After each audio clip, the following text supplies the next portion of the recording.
Good morning, students. Today we will look into History Chapter 5, the Age of Industrialization. Next topic, the coming up of the factory. Last class we have seen the proto-industrialization, means the industrialization before the mechanized factories development. Okay, so now we will come to the coming up of the factory. The earliest factories in England came up by the 1730s. Okay, that means the early 18th century. But the first symbol of the late 18th century only the number of factories multiplied. Okay, the first symbol of the new era was cotton. Its production boomed in the late 19th century. Okay, in 1760, Britain was importing 2.5 million pounds of raw cotton to feed its cotton industry. So it's showing the difference. See, by 1787, by 25 years, see, this import soared to 22 million pounds, from 2 to 22 millions. That's the difference in 25 years. This increase was linked to a number of changes within the process of production. This was because of the changes in the production process. Okay, that see, a series of inventions in the 18th century increased the efficacy of each step of the production process. Okay, so that's because of the invention of new inventions. Some machineries were invented. Okay, so that's in the 18th century. Now these new machineries enhanced the output per worker, enabling each worker to produce more, and they made possible the production of stronger threads and yarn. This machine could help produce stronger and good threads and yarn. Okay, then Richard Arkwright created the cotton mill. So it's said that Richard Arkwright was the person who created the first cotton mill in England. Till this time, see, cloth production was spread all over the countryside and carried out within the village households. Okay, so the cotton production was spread throughout the villages. But now, see, the costly new machines could be purchased and set up and maintained in the mill.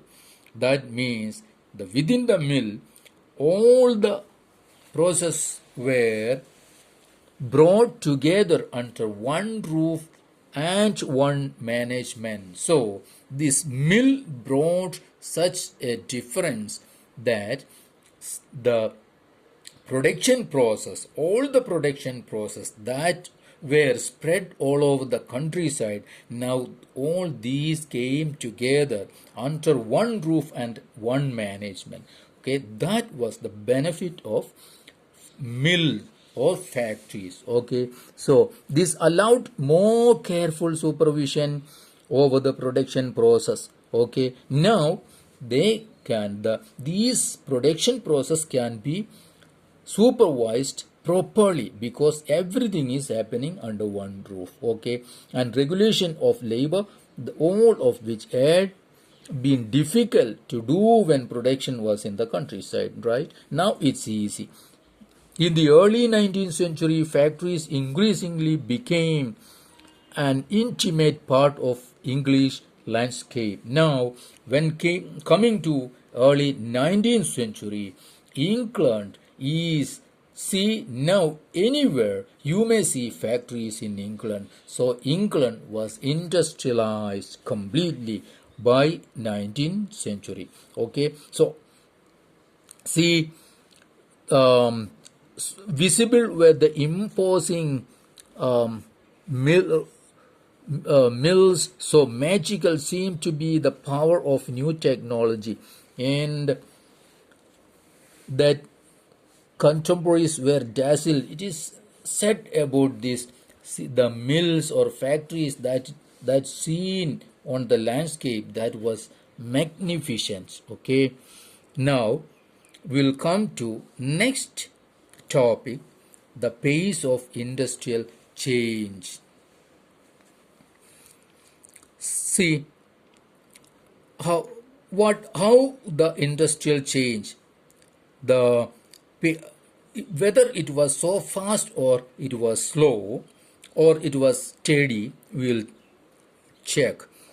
See, the most dynamic industries in Britain were clearly cotton and metals. Cotton textiles, cotton industry and metal industry were the most dynamic industries, means most changing industries. So, growing at a rapid pace, cotton was the leading sector in the first phase of industrialization up to the 1840s, up to the first part of 19th century.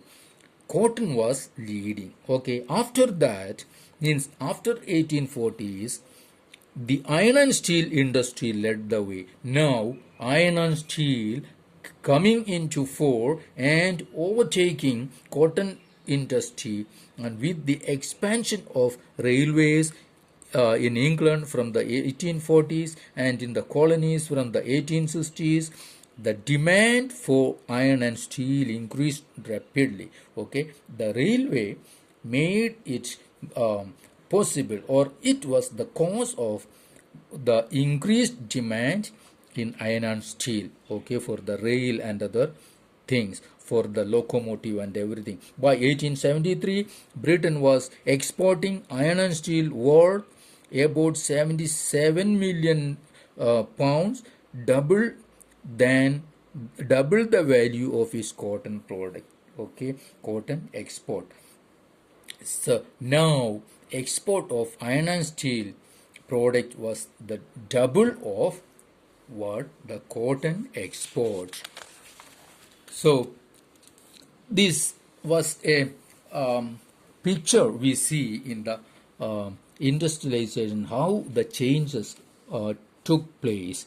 Now next, the second, the new industries could not easily displace traditional industries. Okay, the speed is there, pace, but the new industries could not easily displace the traditional industries. Even at the end of the 19th century, less than 20% of the total workforce was employed in technologically advanced industrial sectors.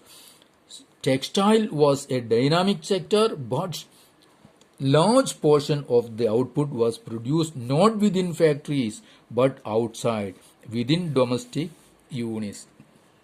See, even at the end of 19th century, the industrialization was, see, not that much. See, the only 20% of industries that needs more advanced technology was there in England, and the textile production also not that much in the mills, but still in the countryside.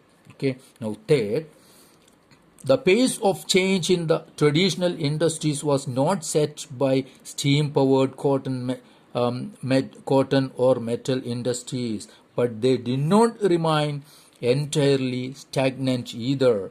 Seemingly ordinary and small innovations were the basis of growth in many non-mechanized sectors such as food processing, building, pottery, glasswork, tanning, furniture making, and production of implements. Okay, so see, traditional industry was not still, see, traditional industry was there. Okay, the pace of change in the traditional industry was not set by steam powered cotton or metal industries. Now the other industries, these were still there as traditional industries. Okay, now fourth, technological changes occurred slowly. Of course, technology, the industrialization or this mechanized, factorized, um, uh, see, production brought technology, but still the technological changes occurred slowly. They did not spread dramatically across the industrial landscape. The news technology was expensive, and merchants and industrialists were cautious about using it. See, the new technology and machinery was so expensive. Okay, so the merchants and industrialists were very cautious of using it. The machines often broke down and repair was costly. If machines break down, then repair was very costly, and they were not as effective as their inventors and manufacturers claimed. Okay, the prime time or first time early machineries, these were not that much effective as well. Okay,